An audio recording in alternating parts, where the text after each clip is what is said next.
Hey guys, how's it going? Hey Eric. Hello. Good to see you guys.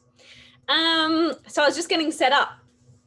As you can see, I have a bit different background today. I am up north in the middle of nowhere in the bush in Australia.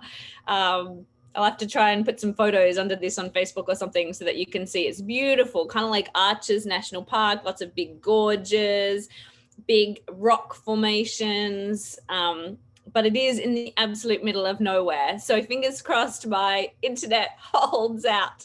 I feel very blessed that I can do these live calls in the absolute middle of nowhere. No, I actually do some work up here, Eric, although it feels like vacation. We have like a few different mining projects up here and some little communities that I sometimes get persuaded to fly up to, which is awesome because I love it up here. It's a part of the world that a lot of people don't get to see. It's really beautiful, but very, very remote. There's no one up here. So, but lots of really cool little animals and stuff to check out. So, yeah, it's good. But hopefully, as I said, my Wi-Fi holds out. Because tonight we're going to do some Q&A. I got a ton of questions already written here that people have sent in. But if you guys have any questions tonight, it's questions about anything. So if you do have some questions, you can start putting them in the chat now. If you're joining us on Facebook, hello. You can also start putting your questions into Facebook, and we can get Dr. Bart's expert opinion on them. So yeah, anything you want to talk about or you want to dive into, we really like to try and have nothing off the table. The idea of this show is to make health simple and to also talk about things that some people don't want to talk about. So yeah, if you've got any questions that have been on your mind, type them in. You got any topics that you just want to have a bit of a run through, or you want to hear what Dr. Bart has to say on them, you can also type them in, and we will do our best to answer them for you, or we'll try to stump Dr. Bart, see if we can get something tricky for you tonight. How are you? I'm excellent, thank you. Good to see you tonight, Karen. Good to see you too. You're in just telling you we're going to be doing Q&A. Yeah. So again, as my inbox fills up with these questions, it kind of thinks we got to like come back to a Q&A night. So, and these are always fun. These are, and I know we already got some, so there'll be some good topics tonight. Yeah, awesome. Love it. Okay, well, we are all live, so let's dive in, shall we? Yeah, let's do it. Awesome. Well, welcome back, everyone, to another episode of the Health Made Simple show. I'm here with our host, Dr. Bart Precourt, who has been a healthcare practitioner for over 20 years, practicing a range of modalities, including chiropractic, acupuncture, kinesiology, functional nutrition and supplementation, and lab testing, all out of his clinic, Balance Health Studio in Seagrove Beach, Florida, as well as virtually on Zoom, just like this, with people all over the world. He's also the founder of the Health Edge program, which is a cutting edge health program for entrepreneurs and executives wanting to take their health and performance to the next level. He's all around the world, and tonight is here to answer your questions. So any health questions or something you would love to ask Dr. Bart, please start typing them in, and we're going to dive into some of these. Yeah, absolutely. And sometimes I think these are the best nights where we don't know what's coming. And I really, and it's really like what happens in clinic every day, like, so we show up and we never know exactly what's coming next. We maybe get some paperwork or something like that, but this is as real as it gets. And so again, if you guys have questions, feel free to ask whatever. If we can answer, we will. I'll do my best. Always knowing that I'm not acting as your doctor here, especially in this, capacity. But I'll do my absolute best to give you insights on how to navigate your different health, challenges, or just even more if you're just trying to look to get that next level. But of course, first, let me just welcome everyone. If you're here joining us in Zoom, awesome. Welcome back. We appreciate you here every single week. That's awesome. And then if you're here on Facebook, welcome. And you too can ask questions. Just put them in your, just put them in the comment section, and then they'll feed them to me. And then if you guys are here on Zoom, right into the chat section. And I think some of the questions we already have tonight will probably bring up some more questions because they're kind of these big, broad topics. Yeah, no, for sure. I love doing these Q&As too. It's always fun to see what we get. And also, I mean, as you were talking about, just not acting as people's doctors tonight. If you do need more information, you want to dive deeper, just people can still reach out to you, get a personal consultation. How does that work? Yeah, it's real simple. So just like we're doing now, Karen, we do a live Zoom. They just call the office and we schedule it. And we can take any labs that they have. We can send labs in the beginning. So really anything and everything, no matter where you're located, that's the cool part. You can just do it from your home.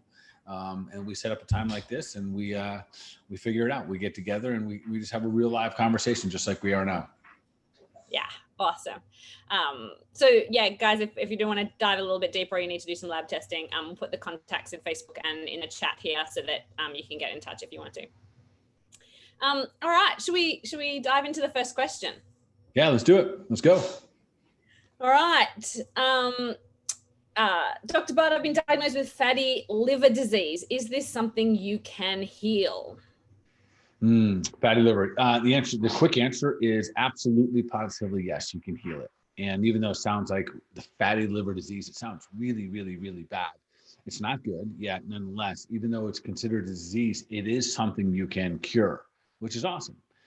With that being said, and I'll tell you what, Karen, I'll even lay out specifics. Like, again, I'm not curing your fatty liver disease, but I would tell you if I had fatty liver, I'll give you the strategy that I would give you to, that you could put in your life. And I'll tell you, you do this, it'll change your life. And then if I can remember the numbers, I'll tell you what, if you have labs, you can't just go by, oh, your liver looks fine. There's very specific numbers we're looking for to give us an indication. Most people, Karen, that I say, man, it looks like you're leaning toward fatty liver disease. When I see their labs, it's not the ones that the doctor typically looks at, like alkaline phosphatase, AST, and ALT. Those are like in and out of the liver. Those can indicate it as well, but there's another set of everyday cholesterol type things that we can look at to let us know what the liver is doing. So with that said, can we fix it up? Yes. In most important, right from the beginning, know that it's a journey of always improving it. And the beauty about the liver is probably the most restored. It is, not even probably, it is the most restorative organ in the human body. You can put a whooping on it. Like, you can beat it down, you can kill over a third of it and it will regenerate. That's what's really cool. And that being said, liver is the most important organ that we have in the human body when it comes to vitality. In traditional Chinese medicine, we always speak about the livers, that we live by the way of the liver. And so what we're doing to our liver is really going to, on a day-to-day basis, Karen, it has such a huge role in how you're going to handle everything. And I'm setting this up because there's going to be three primary things. If you've ever been diagnosed with fatty liver disease, number one, you got to stop putting toxins in it. There's no ifs, ands, or buts about that. That means alcohol, it means GMOs, it means all your processed food, all of it. They got to go. And what about skin stuff too? Does it mean those kind of things that can gang up the liver? Like when we're talking about toxins? Yes, everything, suntan lotions, all of this. We have to change our ways, because everything that's a chemical that didn't come from God's earth or God's garden, everything that comes into the body, whether through our mouth, through our nose, through our eye, skin, whatever it may be, it's going to the liver. And if we're always putting things, like say suntan lotion, here we are in sunny Florida, if you're always putting suntan lotion on your body, it down regulates the way that your liver functions. So suntan, it's not uncommon. I know this is going to sound crazy, but suntan lotion all summer long can make your cholesterol go up in the fall. I know. Crazy, huh? We don't realize it. Yeah. So there's just these subtleties of how your body process toxins in the body, and your liver is going to be the one that does all that. So number one, we got to get the junk out. And the primary ones, what your primaries are. So there is something called non-alcoholic fatty liver disease. And I see that more than I do like just caused from alcoholism. I see non-alcoholic fatty liver disease, which is exactly what you're talking to, and that's all these other toxins, these GMOs, et cetera. So number one, we got to get the toxins. We got to stop getting punched in the face. Here we are with my fighting again. I love them. I love them. And even if it's just a little punch every night, and you're never going to heal, so you can never function at your best. So the second one is we got to make sure we got to fix the insulin issue, which is really, it could be insulin resistance, but it's really insulin is going to beat on the liver as well. So we got to fix the carbohydrate issue. We got to fix the diet. And so one of my favorite strategies, and I'll talk about this in just a moment with the actual strategy, is intermittent fasting. Like, we didn't use intermittent fasting, quite frankly, that much, 10 years ago, when it comes to fatty liver disease. And now it's like the number one thing you do, because it's so effective in getting a timeout for the liver, not only your gut, but the liver too. So your body can then regenerate and reprocess, many of the enzymes that it's going to need to regenerate, recuperate, so you can heal up the liver. So that's number two. And then we got to repair it. And that's where the kind of the protocol comes in. So repairing the liver means we got to feed the liver good. So, I love things like, like eating liver, which is often good for the liver. It's kind of like, like fixes like, what's my, I'm trying to think, it'll come to me in just a moment. There's a little thing I eat downstairs that has liver in it on a regular basis, but I'll get back to them. But milk thistle becomes your primary every single day. Moving forward, you will be on milk thistle. The beauty about milk thistle, Karen, it's an herb. It's friendly to everything else, medications, whatever it may be. So whatever person's on, milk thistle is friendly to them all.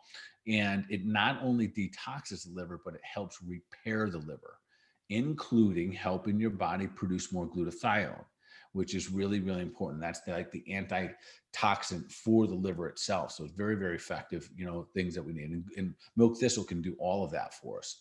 So there's another one that we don't really talk about much that we want, and it's something called choline. Choline you can get from egg yolks, fantastic, really, really good for babies as well. And choline, you can get that in cruciferous vegetables, I believe. But really, if you have fatty liver disease, I would supplement it. No doubt about it. At least for 120 days, I'd bring the choline in there, and most likely longer. When I say it takes time, Karen, it's a progress. Like, you'll see your lab changes literally in 90 to 120 days. So you'll be like, awesome, this worked, but you're not done. No way, no how. To really heal up fatty liver disease, we're really talking about a year minimum, but probably 2 to 5 years. Wow, Karen, but most people that have beat it up for decades. They've lived. That's things. Yeah, we always have to remember with all these things. We do think, wow, when we think, 12 months to heal something, or 18 months to get on top of this. But we forget that we have beaten it up for like sometimes 20 years. Yeah. Right. And then we expect it to be good in like a week. Like it takes time. And the beauty is that the what we want, like how we're going to feel and how well we're functioning, is going to happen way before then. What I'm saying is that it must become a lifestyle. So making sure the insulin part of it and the toxins, that has to be fixed. You don't get to go back to eating fried foods. You don't get to go back to having pizza every night and beer every night and stuff like that. No, those are going to be gone if you want to live for a long period of time. And I would also encourage people to make a mental note or do a deep gut check on their fear that they live with, the worry that they live with, and the concern. That's the primary emotions of the liver: fear, worry, and concern. So, we're all a little guilty of that. We have our fears, worries, and concerns, but if you're living with some significantly, maybe you can see how you can, address those a little bit better and get them out of your life, because that all slows down the chi in the liver, and the chi in the liver supplies all the other meridians with its chi. So that one organ is literally like doling out, food to everyone else. And if it's beat down, that's why people whose livers are beat up seem to have aged more. Smokers and, Heavy drinkers. Yeah. So that's a couple things. And then some of so choline, milk thistle, cruciferous vegetables, intermittent fasting. I use 2 other herbs that I've just started using the last couple of years that have really sped this cycle up. I use something called black cumin seed. The beauty is that you don't need much of it. I just use 1 a day. Absolutely fantastic. And then something called berberine, and berberine's awesome. And because of the relationship of what it's going to do for the pancreas and the liver, and fatty liver disease is always involved in the pancreas and that insulin. So for anyone out there, like if you just want to get healthy liver, forget about a liver cleanse, do that. Like those 3 things, get the toxins out, get the carbohydrates and sugar out of your life, and then bring in restorative detoxing type herbs. Phenomenal. Yeah. Love it. Awesome. And I think it's, a lot of people get told about fatty liver or diagnosed with it. So, and a lot of people say, there's nothing you can do or put you on medication. So it's good to talk about the things that do heal. Yeah. The food I was talking about was liverwurst. I don't know. I could think of okay. Liverwurst is fantastic. So it's just another good thing you could do there. So, and don't be afraid of the good fats, because the liver is going to need some of those good fats. Okay. Awesome. Specifically, as long as we're on that, so the liver loves good healthy fats. Those are like you hear about, like bulletproof coffee and MCT oils. Oh yeah. Medium chain triglyceride is very healthy for the liver, and you can see that in like coconut oil. So good amount of that. MCT oil. Butter is a medium chain triglyceride as well. So there's a lot of good easy options there. Okay, awesome. Love it. All right, next question. Is there a minimum time between lunch and dinner? I heard try to get 4 hours between each meal. So great question, and so there is no minimum time. So the bigger question is, are you listening to our body, to your body? That is, when it comes to meals, we came up with this idea of breakfast, lunch, and dinner. Then we came up with snacking in between. So one of the things that we've become unattuned with, which I think, with my clients that I've tried to work with, is always that conversation of listen to your body. Like, are you hungry? Are you emotional? If you just ate 4 hours ago, did you really use up all those nutrients? So this is why I really love, no matter what, always having some level of at least like a 12-hour intermittent fast or a break from any food, and do not schedule out your eating. So even if you are an intermittent faster, so listen, you got to get to the point where you can be real intuitive with your body and listen. So like, when you're clean, I can encourage you as your practitioner to listen to your body. When you're not clean, I can't. You'll be like, oh, I'm craving French fries. We can't do that when those receptors are full of junk. But in terms of the hours, no big deal. It's not about hours. I think I've shared with the audience here about how I eat. I kind of eat in a block, Karen. It's like 5 days a week, where when I get done work, say I'm 3, 4 o'clock, I eat from basically like 3 more or less to about 6 or 7, one major meal in there, but then I eat around it. So I'm eating kind of like for 3 or 4 hours. And that's for the most part how I eat. And, most like my working days, but I've worked up to that. Like that's been years of practice and getting my body, the blood sugars balanced, but no schedule. But I love the idea of, if you're starting to look at your schedule, like you're looking to be like, man, I'm eating too often, and maybe the intermittent fasting is too much, just eliminate snacking.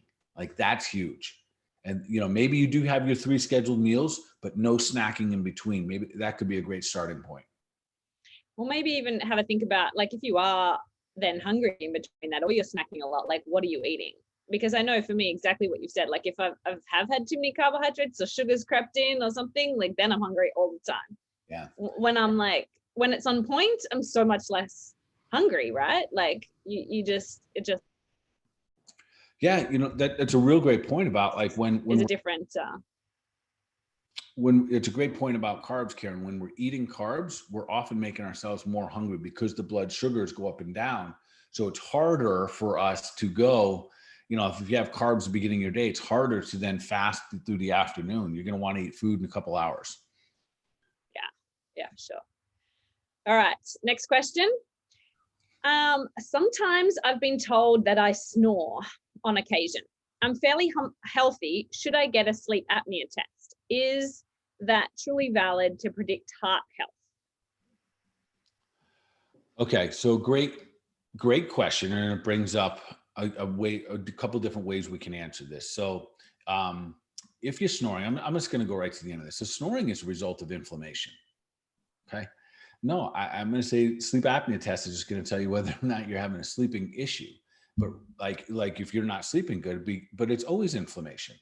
People say, well, I developed it later in life. Well, you got overweight. You're not clean enough. So I think you started off by saying that you're doing pretty good.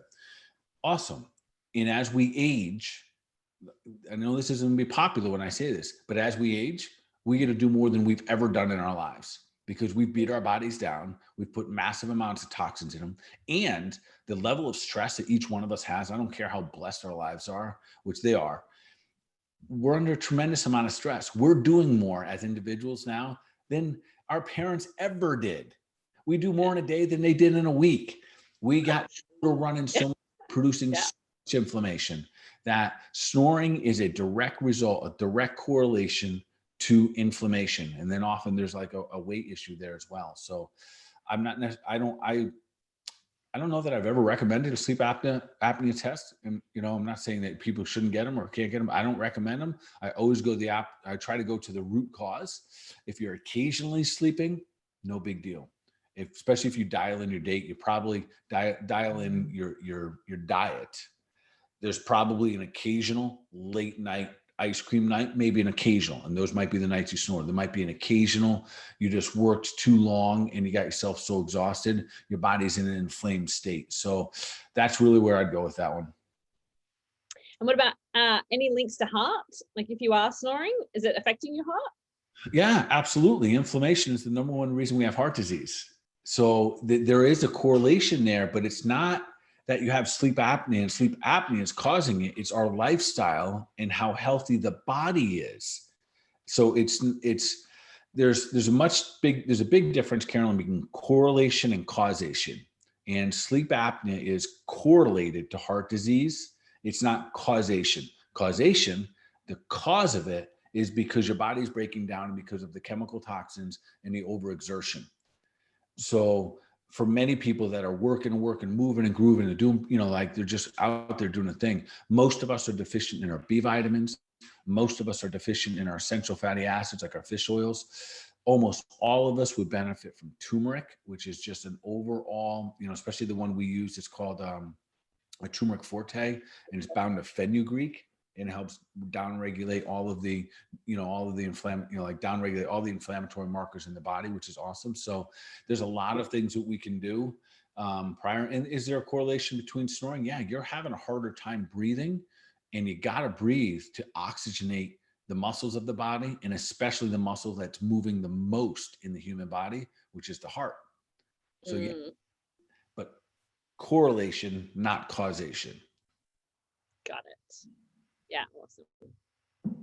Right, next question. How many times a day can you or should you exercise? I'm splitting up my sit-ups and push-ups to 3 times a day. I love it. I love this question. This is just so awesome. I was just having a conversation with a guy and his wife that they're about to both turn 50, and they're doing this like 40-day challenge of exercising twice a day. And so there's no rule here, but here's the way it worked, Karen, and whoever asked this question, I love it. I love that you're splitting it up, but here's how it goes. If we are asking this of our bodies, we have to do this. So I've taken care of athletes that literally, I'll give an example. My wife, when I first met my wife, she was still on the Olympic team, and they trained basically what to me was all day long. They train about 6 hours a day, broken up in 2-hour sections. And some days there's probably more because they'd have games. And sometimes it was just conditioning. Sometimes it's just drills, and sometimes games. But they would basically get up, train, eat, sleep, poop, train, eat, sleep, poop, train, eat, sleep, poop, go to bed, and do it again the next day. So to train that much, they were giving their bodies exactly what their bodies needed to be able to perform at that level. We talk about being superhuman and leveling up often. The human body is amazing, very capable. So this is what I'd say to that person, ask them, if you like splitting it up. I love that because I think that that's actually more realistic to how we need to be able to use the human body. So for example, we train in the gym, and as we're no longer 20, you find yourself training more for function than you do just for like better biceps, right? Like you want to be able to move your body and get in and like carry your luggage without hurting yourself. But the reality is that we might have to move our bodies at 9 a.m., at 12 o'clock. You might have to pick up a kid at 5 p.m., like physically pick someone up. So having the ability to use your body 3-4 times a day, 2-3-4 times, to me, I think is phenomenal. There are some people out there, what I would consider some really intelligent men and women that talk about like lifting really heavy stuff with no warm up, just like one lift, like real life type stuff. Like, oh, your kid comes jumping on you, have to pick up 60, 70 pounds immediately. Are you prepared for that? So I love the idea of breaking it up. But again, let's make sure that if you're doing this, you're doing at least this plus a little bit. Yeah. Awesome. What about, do you have any protocols or supplements to obtain deep sleep? Karen, I lost you a little bit there. So protocols or supplements for what? To obtain deep sleep for a near 60-year-old male. Yeah. So this question comes up a lot, and I'll kind of give a little preface there. So we have different types of sleep. We have light sleep, REM sleep, deep sleep, and you need all three. And they are important that we kind of go into these waves. REM sleep typically is recovery of our mind and our brain and our memory and our creativity and whatnot. And then the deep sleep is typically recovery of the body. And deep sleep, as we age, starts to go down, down, down. I don't know that it's supposed to genetically, but historically it does. When we study people, that it starts to go down, down, and down. So the answer is yes. I do, because this is real important to me. I use an Oura ring. I'm guessing the person who's asking this question uses something to monitor their deep sleep or monitor something like their heart rate variability, which I encourage everyone to monitor their sleep. And with that, how much, because deep sleep, you don't need to be getting 4 hours of deep sleep though, right? It's like how much, because sometimes I know people have looked and it might say an hour, hour and a half, but that's actually like a pretty good amount of deep sleep. Is that right? And same with REM, like how much is actually, when we're looking at those results, like, how much is not enough? Karen, if we were talking about an 8-hour night of sleep, which would be awesome if you got that. I pray for that every night. Yeah. If you're getting either one of those, if you're getting roughly in an 8 hours night of sleep, if you're getting roughly about 20% of either one of those, fantastic. So roughly that would correlate to about an hour to an hour and a half of either one of those, and that would be fantastic. So if you got 3 hours of REM and deep, you're rock star status at that point. Yeah. So back to their question. So this is something that, again, you're retraining your body how to get this deep sleep back. There are some herbs I use, and I would use probably 1 or 2 at a time and then trickle on and then see what works. But you're going to need time on this one, meaning like at least 3-month minimums, and see if that deep sleep doesn't boost up. But the way you're going to do this is a little bit different than you might think. I actually am working on helping establish stamina during the day and let your normal sleeping patterns happen at night. As long as you're able to get the sleep, it's preparing the body during the day to have more vitality. So there's some very specific herbs that are used for vitality and stamina. And one is Korean ginseng. If you get the high quality Korean ginseng, which I think is, when I say high quality, it's not an easy herb to extract to get the high quality, what they call alkylamides. It might be the most expensive one I use. Yeah, at the same time, it's very good for boosting testosterone, endurance, performance and endurance for athletes. And that's something you'd actually take during the day. The other one is rhodiola. And rhodiola is not used that often, but it is a stamina. It is a sturdy building herb. So you can get the combination of rhodiola ginseng. For some people, it might even be like too much. like almost too stimulatory. It's not a stimulant, but that's something to use low dose during the day, like 1 in the morning, maybe 1 mid-afternoon, and that's it. As long as the sleep pattern's already there. If the sleep pattern's not there, erase everything I said, and now we're going to just focus on the sleep pattern. Then we decide whether or not we can't fall asleep or stay asleep. If we can't fall asleep, we're going to use something to unwind, like kava. Kava's one of my favorites. Or you can use like a warm tea or something like that. And if you're not staying asleep, you go to magnesium first. So Karen, I know that was a lot right there, but whoever's asking that question, I love that you're thinking and looking at your deep sleep. It will give you more physical vitality during your day. And that is where I would have you start on bringing in something like rhodiola or ginseng or both during the day, not necessarily at night. Love it. What are your thoughts on branched chain amino acids in your smoothies? I know they're super popular and they're on like all these websites. I think it's overkill. No. I think like, putting a bone broth protein in there, fantastic. Man, and I might be dead wrong here, but I've read up on it, and I first was on that bandwagon a little bit, and then I kept reading up on it, and the branch chain amino acids, I think they're okay, but I think they're also overblown a little bit. If I was going to say like, what am I going to put in my smoothie? That's not my top 5. Okay. Mm-hmm. Cool. No, that's good. All right. Next question. I want to buy a PVC mat that's the size of my kitchen table to protect it. We're going to eat all our meals on it. Do I have to worry about any off-gassing of the PVC? Is it toxic like BPH? That's a great question. And there's a yes and a no. So what'll happen in something like that, and I think I'm familiar with the type of mat that they're going to try to use there. In the beginning, yes, it's very toxic. And you can smell it. So if you smell it, it is toxic. But that will wear out over time. It's almost like when someone busts out a new yoga mat, Karen. Yeah. Okay. In that moment, yeah, it's toxic. And it's no different than when someone paints the walls. There's a lot of toxin there, but those toxins will be removed. So if you have an opportunity to air out your mat or whatever you're going to unfold on you said kitchen table, correct? Yeah. Yeah. Glass kitchen table. So. Yeah. So if you can get rid of all those scents, I don't know exact time frame that I would say on that, but typically usually in a couple of days of airing it out, you can get those things aired out pretty good. But yes, those are the questions we need to be asking. Just because it's cool and good for us doesn't mean it's health.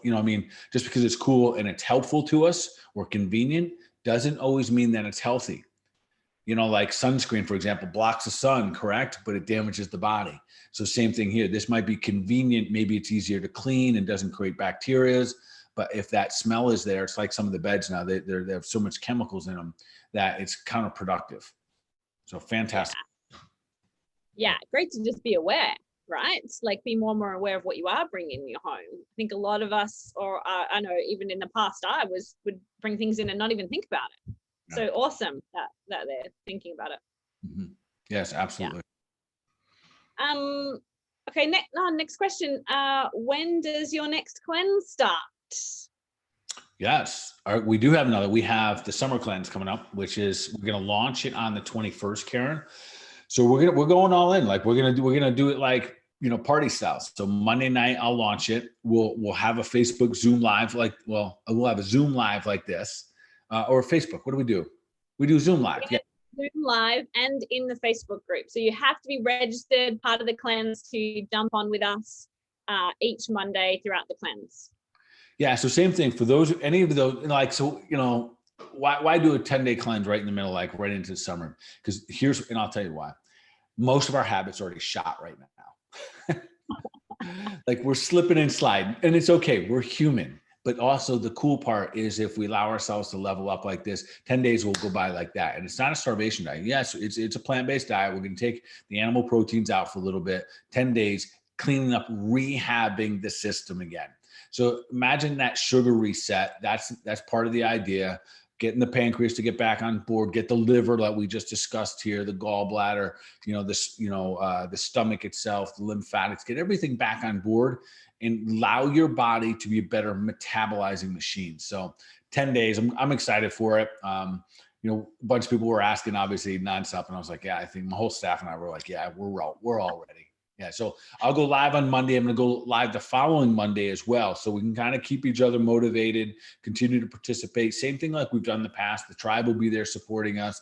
Everyone will share recipes and other fun stories, and people get to yell at me and all that good stuff as well. I love that. All right, guys. But make sure you register soon, because the 21st is coming up and we need to ship you out your supplements. So I put the link in the chat. We'll put the link on Facebook. Make sure that you register soon so that we can get all your stuff out to you ready to start on the 21st. Yeah, and Karen, for those who've never done a cleanse, this is the perfect start. Like, this is a whole food cleanse. Basically, you're going to eat a bunch of smoothies during the day. You're going to make them. They're going to be whole food smoothies. Take a dump truck load of supplements. That's like where all the magic is. You will crave sugar less. That's an absolute promise, which is awesome. So 10 days. And then we set it up right before July 4th. That's always a little gluttonous for all of us, as it should be. So, but nonetheless, so yeah, anyone can dive in. You don't have to be a veteran, but we love our veterans as well. Yeah, so we can look and feel great going into the July 4th holiday. I'll just make my own July 4th holiday over here. I'll share in yours. Awesome. All right. Next question.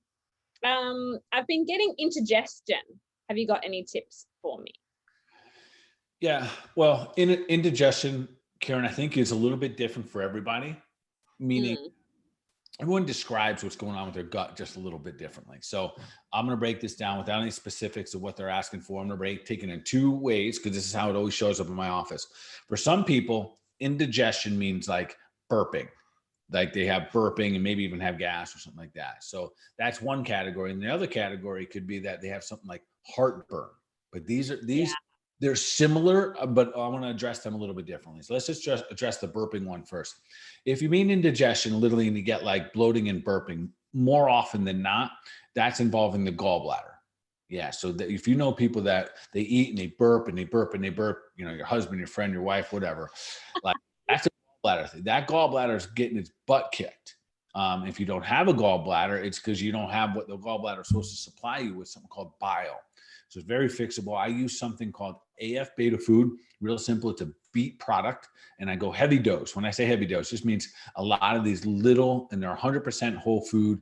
It's literally a beet product. So I do 9 a day, and I do that for 30 days, and almost always it'll help purge the gallbladder itself. It'll thin out the bile, helps you poop as well. It kind of balances out your ability to eliminate, and you'll see that burping, cease pretty fast. The other part of that question, and I don't really know which part of this they would have asked for, it's probably one or the other, which is heartburn. Yeah. This is really common. Like, this is super, super common. And it's because of all the different types of, Prilosec and, all these different medications that are available for us out there. It's very, very common. They wouldn't make the medication if it wasn't, super common. And the bummer here is that it's a very, very simple fix, but we're doing almost the exact wrong thing. So when you have heartburn, more often than not, it is because you're lacking the proper amount of HCl, hydrochloric acid, in your stomach. Your stomach is too weak. So if you have that heartburn, literally, I just had a case the other day, young kid, college, stressed, finals, whatever, having all kinds of heartburn and nausea to go with it. Very common. And so I was talking to his father, and his father described it to me. It was just one day I got to bring him on. It's an absolute miracle case. And he told me all about it. I said, yeah, give him some Zypan. And Zypan is our digestive enzyme. It's hydrochloric acid. It also uses some parenchyma from bovine stomach, which helps you break down things like B12, so you can become better at absorbing B12. Those who have heartburn issues, you got B12 issues, you got collagen issues. You can't absorb either one of those because your stomach acids aren't strong enough. So you take 2 Zypan before all your meals, especially if you're eating animal proteins. Make sure you take the Zypan, and you probably stay on it for a fair amount. Once your stomach acid, if you're 30, 40, 50, 60 years old, once your stomach acid gets low, often it's staying low. And it's because we beat it up for so many years. That stomach acid has been trying to protect you. It protects you from all your viruses, all your parasites, but it also protects you from everything that you've put into your mouth. Not so much your skin in this one, everything you put into your mouth that wasn't from God's garden. That means all those GMOs. It means all the, the processed dairy, all of that stuff, the alcohol, all of that stuff. Your stomach acid was trying to save you, and all but worn it out. Yeah. And I think a lot of people, though, think, especially with heartburn, that they've got too much acid, right? We often hear like, I've got too much acid. And so they take antacid tablets. Yeah. And that really, Karen, it sets up a whole nother challenge here. When you get the antacids, the bummer is that now you can absorb fundamentals like calcium, like zinc, like iron, like magnesium. The vitamin C needs a lower pH in your gut. So this last year, with the whole COVID and everything, these are the things we should have been talking about. Well, we were talking about those. Yeah. We were about leveling up our health, improving the gut health. But you're absolutely right. Because of what happens, because the stomach acid is weaker, two things happen. The food stays there undigested longer. And that can be part of that question, indigestion. And it's weaker. So it doesn't do its job. So it's sticking around. And then you might notice it at night and it leaks up a little bit, or you could just literally notice it after eating 30 minutes. And that's usually when people are noticing it, because that food is supposed to be gone by then. It's supposed to be broken down out of the stomach about 15, 30 minutes. And out of that actual, organ there should be gone, but it's still there. So if you help it break down a little bit, I know it seems counterproductive, because you're looking for an antacid, how in the world can we add acids? It's probably the biggest thing throughout my career, Karen, that people have come back and be like, Doc, I swear, I thought you were nuts. I wasn't going to believe you. I just tried it. And lo and behold, I don't have any more stomach, indigestion or heartburn anymore. And I just take those two little sour tasting things that, whatever. So, yeah, it's huge. And what about, we're talking about burping, heartburn, nausea. What about if people are getting frequent diarrhea straight after eating? That's there. That's a little bit different to indigestion, right? We were talking about. It is a little bit different, but that's actually a good one just to kind of bring up. So there are some people that, and I think everyone's experienced this. You ate something. We were talking about me. I've experienced this. This is mine. In terms of indigestion, I really haven't suffered too much with any of those other things we're talking about. But in terms of, food going straight through me, that's my gut thing. Yeah. So what the heck? We'll just talk about it. So there are times you eat something I got to go to the bathroom now. This is now. Yeah. Yeah. And that stool, it'll often be loose, or it'll be in little balls. And what that is indicating, Karen, is that actually goes back a little bit to a gallbladder issue, and is having a hard time breaking down fats. So this can come and go in waves, and especially females. So just follow me. So it can happen. Listen, if you're under a lot of stress for a couple of weeks, and you eat a really high fat diet for 2 or 3 weeks straight under that stress. Under stress, you're going to produce more estrogen, become a little more estrogen dominant. During that time, that estrogen dominance, that estrogen will often bind up the bile in your gallbladder. And this is why a lot of people end up getting the gallbladder out, because now instead of flowing, it gets sludgy. And that will then inflame the actual gallbladder, can create a stone in the actual gallbladder, and it can create a lot of pain because you're not getting things through there. So that is a situation that is kind of happening. And then all of a sudden you can't digest your fats, and you'll see them floating you'll see your stool floating in the toilet.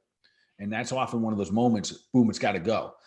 You'll see that, especially, let's say someone like you, Karen, I know you've got, an exceptional diet, et cetera, yet it'll be where canola oil has snuck into your diet. You went out to eat one night and you get this bad fat, potentially it's 50-50 if it's even rancid or not. I always go back to there's the top 2 things. Got to get rid of the gluten, got to get rid of GMOs. We got to get rid of the canola oil. Absolutely, positively have to get rid of bad fats. those canola oils, when you go out to eat, they're like, they get them in gallon buckets, 5-gallon buckets. And And you're right, that is, because it's going out to eat. I still go out to eat, and there's not, organic restaurants everywhere. When that happens, when you go out to eat, 99% of the time it's because you just consume canola oil and your body goes, what is this? Yeah. I do not have the tools to break this down. So since the system is working good, we're sending her out. And out it goes. That's it. Yeah. And this is important to understand, because your system is working good, Karen. You fortunately are able to detoxify. And so I know it's like not comfortable or fun to go through that, but it's a healthy sign, where if you're super unhealthy, you might not even be able to get that out of your body. Yeah. Wow. Yeah. Yeah. Wouldn't have thought that was a good sign, but yeah, no, for sure. And those canola oils are, I mean, anytime you get, even, I was telling everybody I'm up north right now, there's definitely a lack of options, right? And so it does, you get into places where, and canola oils and everything that's not, you haven't made, or you haven't gone to somewhere like Prima, your cafe, canola oils everywhere. Yeah. So, and that just so you know, like for everyone listening, if this is the first time you've heard about canola oil, I strongly encourage you, start looking around. And there's no such thing as canola it's not real. It's like we make it. And that canola oil, once it entered the body, your body does not know how to process it properly. So most likely it either gets stored in the liver and it becomes part of the whole fatty liver. And fatty liver is technically, I didn't say this, when you start to kill off your liver and basically collects fat. That's what that turns into. Or you take this canola oil and you store it in a fat cell, which is double trouble, because you have fat cells in there. So when it comes time to metabolizing them out, very difficult for your body to get down, because the body kind of looks at it and goes, well, you're kind of supposed to be there, but you're not supposed to be there, because you are fat, but just a fat I can't recognize. So I might just leave you there. And that's when all of a sudden those 2-3 extra pounds don't come off quite as easy. Yeah, for sure. Okay, awesome. All right, next question. Is it good to get a functional diagnostic test, like testing protocol, periodically as a preventative measure for toxins, molds, parasites, and genetic predisposition, etc.? Or is it good to do a periodic cellular cleanse with fulvic humic binders? I'm already intermittent fasting. Thanks so much. Another awesome. There's a few things in there. Yeah. Another awesome question. I love our audience. I love you guys. Yeah. So good. Super like high level questions, and it's great. And even if you like have no idea what that person just asked, like it just tells me that out there, Karen, that like I got to stay on my toes because people are getting smarter. Yeah. Well, we keep leveling up, take it to the next level. Yeah. Love it. So it was kind of a twofold question. In the beginning part, should I do ongoing tests? So I'm gonna go like this with this. If your lifestyle is permitting you to do a lot of things, and it sounds like yours is, who's ever asking this specific question, I don't know that I would test all of those things. I might run the annual. What I run is just an annual, even though it's a blood draw. I run an annual there, and if you do one time, do a heavy metals, one time do like a urinary analysis, and do like a functional gut check, almost like yeast candidas and stuff like that. Do those things one time. And I say that because if you find markers one time, find heavy metals, go do your thing, get rid of them. And then you test them until they're gone. And now your lifestyle, you're not going to be bringing them in. So we know more. And because you're intermittent fasting, and because you have a low carb and a low sugar diet, you're not going to be developing candida. And the moment it shows up, you'll know how to whoop its butt, and you won't need the testing. So I don't know that you need, the first part of that question is asking, do you need to do the testing all the time? I think my honest answer is no. Like, I don't think you need to always test and always be looking around what's going on. Because listen, there's only more testing coming. Like there was a lot of testing when I started this, and now there's twice as much as a lot of testing. And there's going to continue to be more and more testing. There's more and more SNPs, Karen, that are going to every year, genetic testing, et cetera, et cetera. And what does it all really boil down to? Some people need the test. They need to see it with their eyes. They need to hear it from the doctor. You've got this, you need to do this. And I get that. I kind of roll that way as well with certain things. Like sometimes I need it Oh, Bart. Me too. We've talked about that. So for those reasons, yes. But the second, totally. The second part of your question is really what was the better part, or should I do some kind of cellular detox? Should I? And the answer is yes. There's so many. That's what we run our annual, like we do. That's one level of it. We're going to run this one. There's multiple healthy configurations of doing prolonged fasting, which is absolutely awesome. And then they mentioned doing a cellular detox with a binder. Very, very healthy.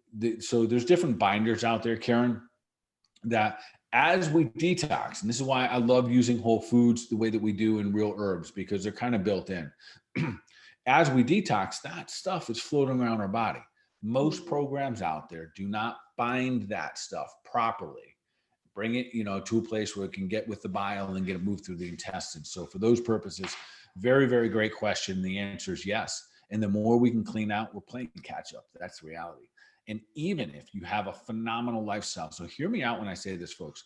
Every year, at least once a year, 20, 30 days, you should be some kind of cleanse, some kind of leveling up of the system's organs and glands, and significant decrease, a line in the sand where it says, I am perfect for this 20, 30 days, if not more. So this one goes down and this one goes up. Every one of us needs to be doing that at this point in the name of the game, because there are literally, like that person was talking about their tabletop today, there's toxins everything everywhere. Yes. What about parasites? Do you do parasite cleanses or parasite protocols? Do you do those on a regular, or is that a regular thing to do, or just when you get tested? Because that's something that even if you test once, you can kind of pick up those everywhere as well, right?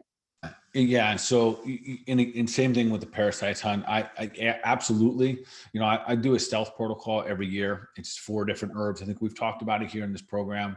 It covers things like Epstein-Barr, it covers their helminths. It covers all the different parasites. It'll knock out 98% of what's going on out there. And your point you just made there is that I could be fine. I could do a stool test today and it'll cover some, but not all. And then maybe the eggs would hatch tomorrow, and now tomorrow they would show up differently. And there are better and better stool tests, no doubt about it.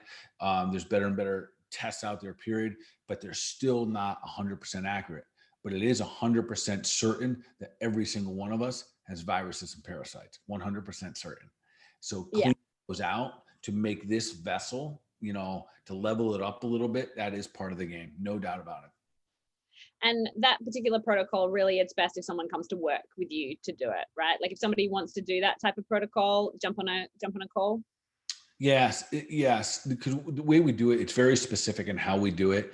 And like that person talking about binders, we have pairings of herbs that naturally will be depuratives, which means that they're going to bind the toxins. So we don't have to necessarily formulate or calculate how much binder we're putting in, when we're putting the binders in. They're already there as the way that nature provided them, and they've already existed in nature. So very, very strategic and very, very helpful. Karen, I think I've mentioned on this show, I test everyone, or at least at this point, I've tested everyone, probably for last year that runs labs with me. I tested their Epstein-Barr antibodies. I got my first one this year back that wasn't positive. First one. And isn't that cool? and so that's one out of, I don't know how many, but everybody I know runs positive for the Epstein-Barr virus. And that virus doesn't even circulate in the blood. It's in the tissue. So it's hiding. It just tells me that the antibodies there. That virus is there. That is one of the ones that we go after regularly. And that's the same thing. And I've talked about, that's one of the ones that my wife and we pair that same time up with our cleanse in January. We can do it at any time. Often we'll do one more in the fall. But it's relatively easy because there's only 4 herbs, but only 2 at a time. And that one we use to kill off all that stuff. Yeah. Awesome. Okay, next question. Can you give us an update on any new data that's come out about the vaccine? Sure. And listen, I know this is like a question in times it can just be, so many things around it, but I've also, Karen, this is becoming a little bit more, I think, I think if I'm going to really share with everyone that's listening tonight, the way I've been probably not as forthcoming as I need to probably be when it comes to this. I've said from day one, pause when it comes to the vaccine. I've said pause. And I say pause because we don't have science. When people say follow the science, they're literally lying to you. There is no science. And I'm not saying there's not science about mRNAs, but there's no science about what the vaccine does to the human body over time. So that's a flat out lie. And we buy it because we get distracted. And I find this distraction becoming more and more disturbing here in our country. And I don't want to go too far into this, but I want to explain what my view and what the updates are. In our country, we are having lotteries that you can win $1 million if you can get vaccinated. We are giving away donuts, beer, and coffee. We're like everything. We're given. I pray this isn't true, but I think I just read that we're giving some inmates lesser sentences if they get vaccinated. Like the absurdity, the insanity. Listen, I don't care if you're a pro-vaxxer, you live and die, and you're making $1 billion by yourself off vaccines. We have to step back and scratch our heads. Like, where are we going with this? So recently, I firsthand know of what I would say 50, that's 50 significant cases, including a couple deaths. So the pause is important. I think the saddest part of all the cases that I know, Karen, is that the primary reason that people are getting the vaccine is because of, I want to say the number one reason is they always just say they want to travel. But it's such a distraction, meaning that we're literally giving up a freedom, like a freedom to make a choice about our bodies, so we can then like get permission to do something that we don't need permission to do. And so the distraction is getting larger and larger. So I almost feel like I need to apologize to everyone and saying, listen, I need to probably give you a harder health line on this and let people know that I don't see very many scenarios that I think it's important that we rush out and get it. Even if someone says, well, what if you're high risk? More so if you're at high risk. If you understand what an mRNA spike protein does, you would pause even more. Here's what I think is going to happen with time. It is still here in our country, the ones that we're using, Karen, Pfizer, J&J, and then Moderna, they're still in like temporary usage or they're in emergency usage. And what I suspect is when they go to like get approval, they're also going to come with a warning label. It's part of what will happen. And on that warning label, it's going to say some stuff. And that warning label is derived through time, through the experiment of what's happening with people. And no doubt, some people will say to me, Dr. Bart, I got the vaccine, I'm perfectly fine. I get it. Yeah. Awesome. What you see, it's awesome. But the pressure for people to do it, the pressure for the children.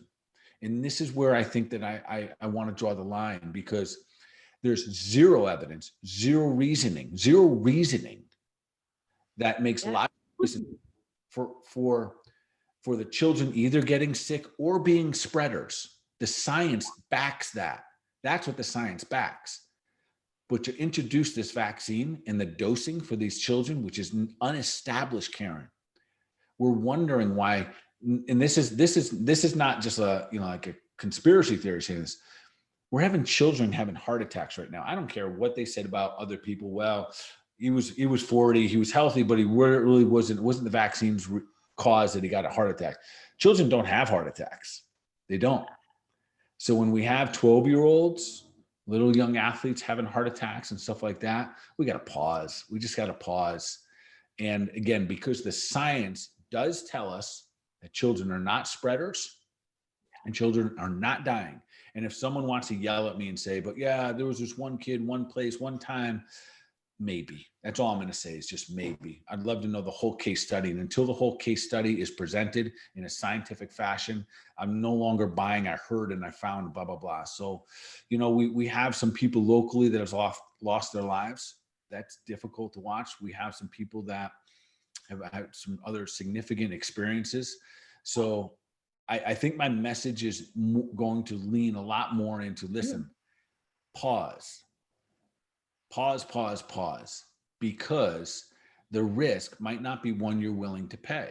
And I'm not even saying it's causing it, but we don't know. But we do know that, like, so there's a thing called VAERS, and anyone could check this out and go to the CDC website. And there's a part of it called VAERS, Vaccine Adverse Event Reactions. There's over 5,000 deaths since January. Like, it's 5,000 is a lot of people. It is. At some point, we just have to pause and not get distracted by the free beer and the free donuts and the free whatever, the $1 million they're giving away at some point. And I'm not, listen, it's not an anti-vax. It is a pro-health. It is a let's just think about this for a second. And maybe down the road, what I really suspect, Karen, because here's the other questions we're not asking. If it's causing this on the short term, what happens when you get your booster shot? What happens next year? What happens when you've accumulated 5, 6, 7 doses of this? We know what happens. Listen, science shows us this. 5 repetitive visits getting a flu shot increases your likelihood of Alzheimer's by 50%. 5 in a row, 50% increase as Alzheimer's disease. So we learn that over time. Do people care? I don't know. Because the data is out there, some people do this. But if you get 5 in a row, that's the case. But we won't know until time. And here's the cool thing. And listen, I know your country is going to have big challenges with this vaccine push, bigger than ours, because we have the state of here, and we're walking and talking our walk and talk. Meaning some people are getting vaccinated, awesome. Some people are not, but it's wide open. Concerts are open. People are having fun, and we're proving that you can get back to life without vaccine cards, without separation, without creating more angst between people, without creating more division. And I think the sooner that what Florida's doing spreads like wildfire into the rest of the country, we can get back to loving each other. I think that we'll just see people making a choice like they were making for the flu shot. Like, let me just wait for more data, and then when they have that data, make an educated decision. But to do it because of a non-health related reason, that's a distraction. Like in our country, we said, so we can enjoy 4th of July. That's like, there's like a slogan or something to go get vaccinated. Like, so you can enjoy it, or I don't even know what they're saying, but something like that. Not the right message. So I mean, that's some of our questions here. What are we going to do when they restrict us to going into venues if we're not vaccinated? It might come to that. You're going to have to decide. And this is a great question. You're going to decide if you're willing to start to succumb and giving up your freedom. So listen, this we can go in different, but if you're going to give up your freedom for that, you better get ready. You're going to have to give it up for a lot of things. That is just the icing on the cake. And here's the thing. That's why I want Florida to spread wildfire. So if you say, if that question, I get it, but you got to really listen to what you're asking. I want to go see the XYZ band so bad that I'm willing to put something in my vessel that I do not know. The reason you don't know is because there's no science on it yet. So you could have a good feel for it. You could talk to a doctor about it and they may say, but if they say that the science backs it, they're lying, because there is no time tested science at this point. And that is the science we should be pressing a little bit for most of us that are super healthy. And in our country, especially here in the state of Florida, there was so many positive cases. We're at herd immunity, there. And if you take all the people getting vaccinated and then all the people that got it, we're at herd immunity. That's the beauty of it. Yeah. And there is some, and then if someone asked that question, here in the state of Florida and other states are going to adopt this, that in the event that people are like different companies are discriminating to that fact, they will also be held responsible. So we're going to see lawsuits. We're going to see other things trickle down, but I'd encourage you that make your health decisions about health, and make your concert decisions about concerts. Yeah. Yes. And we've got a comment here. Thanks for having the courage to talk about this.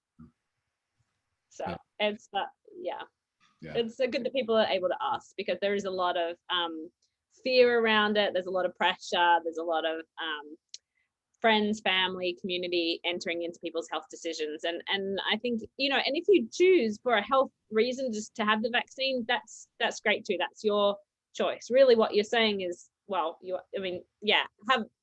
take some time. I mean, if you don't really need to right now, maybe see how the science unfolds. We do have some time, but more than anything, I think what I'm really trying to say is make your health decisions via health, and let the other reasons like be about those things. So like, base your car based on good, cars, not like, how late you are to work. Like we want to make the correlations good here. So if you science and what you believe getting a vaccine is going to serve you for your health, awesome. Like then good for you. Now I'm certainly not judging. Half, I don't know about half, but probably, a third of percent. I think down here in Florida, like 30% of the people have been vaccinated. So I'd say probably 30% of my practice has been vaccinated. Awesome. We have, like, it doesn't bother me either way. And it doesn't bother them. Like but when they ask me, I say, if you can pause. Yeah. And if there's no pushback, then the employers will have no other, like, they'll just, like some people say, well, my employer, push back. Like you can push back. Like, yeah, that's the freedom, like to ask the questions, to respect each other for where we stand in the decisions that we all want to make. Yeah, no, I love that. Well, look, we've got a couple other questions. We're going to have to leave that for another day. We always get so many questions. It's awesome. We love you guys. We love all your questions.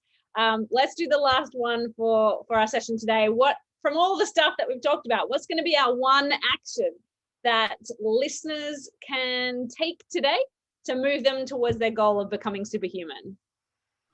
What one action? Man, no, I'm stumped. It was the last question that we got you. Well, maybe, yeah. I guess my predominant thought would be, to think about your decision making. Ask yourself, is it emotional or is it a critical thinking? Are you using strategy or are you using emotions? And I think this should go with all our decision making. When we're emotional, it's rare that we make the best option, the best quick, knee-jerk one. Sit back on it and make that for all your health decisions. It'll be a great one moving forward with your food, whether you're going to cleanse, whether you're not going to have that next beer, whatever it may be, whether it be a vaccine, whatever. Sit back, think about it a little bit, and make your absolute best decision, which allows you to continue to level yourself up. There. Yeah, love it. Well, thanks everyone for tuning in. We're going to be back same time, same place next week.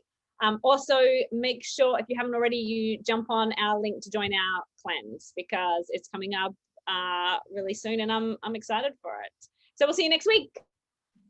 Awesome. And once again, appreciate and love everyone here. Keep doing your thing. Keep sharing these out. Keep spreading the love. And as usual, we're going to take deliberate action for our mind, for our body, overall wellness. Y'all be awesome.